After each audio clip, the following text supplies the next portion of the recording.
all my life I've heard the sermon about the woman with the issue of blood. And I've been like, oh yeah, I remember that woman. She bled for 12 years, but Jesus healed her. Every time that we see and hear this story, I believe that we can walk away having learned something new from the woman with the issue of blood.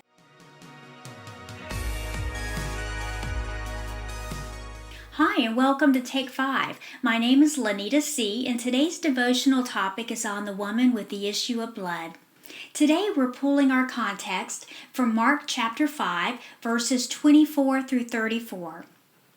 Our story begins with the woman where she finds Jesus. He's on his way to visit a 12-year-old very sick girl who's dying at home in her bed. It says that as Jesus was on his way, that the crowds just about crushed him. Picture with me, if you will, Jesus on his way to visit this young girl. The crowds are pressing in on him when all of a sudden he feels someone touch just the edge of his cloak. The Bible says that Jesus knew instantly that power had come forth out of him, and he turns and asks, "Who touched my clothes?" A desperate woman who pressed through the crowds just to touch the very hem of his garment. A sick woman who had bled non-stop for 12 years. A poor woman who had given everything she had to all the doctors to heal her, but they could not, and she was worse off than ever. A timid woman who did not want to stop Jesus from his important mission and definitely did not want to draw attention to herself.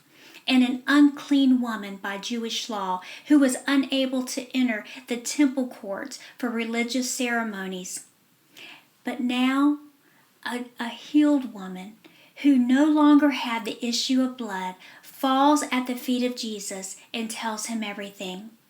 Jesus stopped and talked to this woman because we cannot steal a miracle from Jesus. He asked us to openly confess his name before others.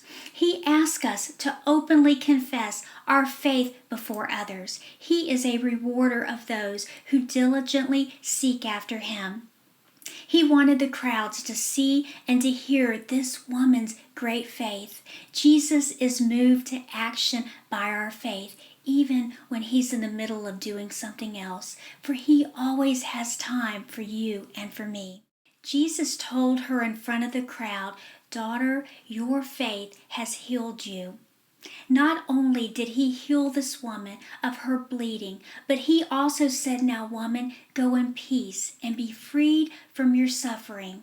He touched not only the issue of blood, but he also removed her fear. He removed her pain. He removed her suffering. He was more concerned with the healing of the whole person. We need to be very careful not to put miracles in a check off a box, 1, 2, 3, do this, and then Jesus will heal us. No, Jesus will move in his own timing and in his own way. Our part is to press through those crowds until we can touch the hem of his garment. Our part is to not give up our trust, to not give up praying, to not give up believing. So what are you in need of today? Are you in need of a miracle, a job? Are you believing for reconciliation in a relationship, freedom from an addiction?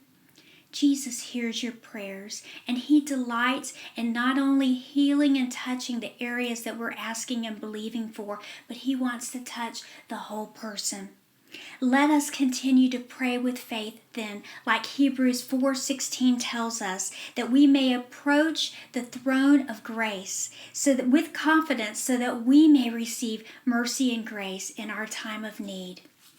The woman with the issue of blood, she now has a testimony of Jesus' healing touch, but she also has a reminder to us all that he's always approachable. He's never too busy for us. He is full of compassion. He always hears our prayers, and he delights in touching and healing us completely.